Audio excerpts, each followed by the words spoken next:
اے اللہ میں اعتراف کرتا ہوں، اپنے گناہوں کا اقرار کرتا ہوں، اے اللہ مجھ سے گناہ ہو گئے۔ بسم اللہ الرحمن الرحیم، الحمد للہ وحدہ والصلاة والسلام علی من لا نبی بعد، اما بعد۔ آج میں آپ کے سامنے ایک بہت ہی عظیم وظیفہ بتلاؤں گا، جس وظیفے کو سید الاستغفار کہا جاتا ہے، یعنی استغفار کا سردار۔ صحیح بخاری کے اندر یہ وظیفہ موجود ہے۔ سیدنا شداد بن اوس رضی اللہ تعالیٰ عنہ بیان فرماتے ہیں کہ رسول اکرم صلی اللہ علیہ وسلم نے فرمایا کہ جو آدمی اس دعا کو، اس وظیفے کو صبح کے وقت پڑھتا ہے اور شام ہونے سے پہلے پہلے وہ آدمی فوت ہو جاتا ہے تو جنت کے اندر داخل ہوگا۔ اسی طرح جو آدمی شام کو یہ وظیفہ سید الاستغفار پڑھتا ہے اور صبح ہونے سے پہلے پہلے وہ آدمی فوت ہو جائے تو جنت کے اندر داخل ہوگا۔ وہ وظیفہ کون سا ہے؟ رسول اکرم صلی اللہ علیہ وسلم نے بیان فرمایا، اللہم انت ربی لا الہ الا انت خلقتنی وانا عبدک وانا علی عہدک ووعدک ما استطعت اعوذ بک من شر ما صنعت ابوء لک بنعمتک علی وابوء لک بذنبی فاغفر لی فإنہ لا یغفر الذنوب الا انت۔ اس وظیفے کا ترجمہ بھی بہت ہی پیارا ترجمہ ہے، اللہم انت ربی، اے اللہ تو ہی میرا رب ہے، لا الہ الا انت، نہیں ہے کوئی معبود برحق مگر تو ہی ہے، خلقتنی، اے اللہ تو نے مجھے پیدا کیا ہے، وانا عبدک، اور میں تیرا بندہ ہوں،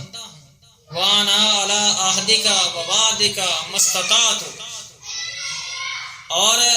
میں اپنی استطاعت کے مطابق، اپنی طاقت کے مطابق آپ سے کیے ہوئے وعدے اور عہد کے اوپر قائم ہوں،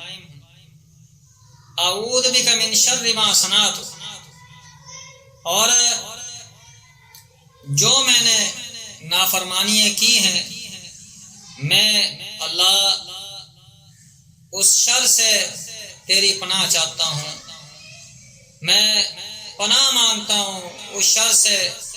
جو میں نے تیری نافرمانیاں کی ہیں، ابوء لک بنعمتک علی، میں اعتراف کرتا ہوں اے اللہ جو تو نے مجھ پر، میرے پر احسانات کیے ہیں، اللہ